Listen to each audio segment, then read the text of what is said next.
Pera na para sa kinabukasan namin. Nilaro ko lang sa isang click. Dear Utang Serya, sa tingin ko, nabasa mo na lahat ng kwento, pero gusto ko rin sanang ibahagi ang pinagdadaanan ko ngayon. 26 na ako, single mom na may isang anak na naiwan sa probinsya at may kapatid na pinapag-aral sa college. Sa trabaho ko, kumikita ako ng 20K buwan-buwan. Pero dito 15K ang napupunta sa anak at kapatid ko. Kaya't kadalasang 5K na lang ang natitira sa akin. Kung sakaling mangutang ako, abot na sa 3K ang laman ng utang ko. Matagal na akong naglalaro online, pero kaya ko namang kontrolin ang sarili ko. 200 pesos cash in lang at ilang araw bago mag-cash in ulit. Pero dumating ang isang project, isang sideline na kumita ng 600K. Partial payment sa loob ng 5 buwan.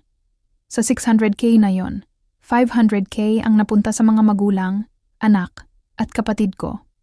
Binayaran ko ang utang ng magulang ko at nagbigay ng allowance nila. May natira sa akin na 100K, kasama ang sahod ko buwan-buwan. Pero, hindi ko na alam kung magkano ang naipatalo ko sa sugal. Ang totoo, malaki rin ang ginastos ko para sa sarili ko. Mga gamit at pagkain, kasi palaging gipit. Ngayon may utang pa akong 20K sa OL dahil sa pagsusugal at pagtapad. Balik na naman sa normal ang buhay ko. 5K na lang ang natitira sa akin buwan-buwan. Kaya't hindi ko alam kung paano ko mababayaran ang utang ko. Siguradong magtatapal-tapal na naman ako.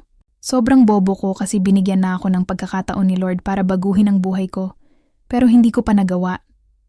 Pero ayos na rin kasi wala na akong utang na iniisip ng magulang ko. Alam ko, ang laki ng utang na ito ay dahil sa pag-aaral ko.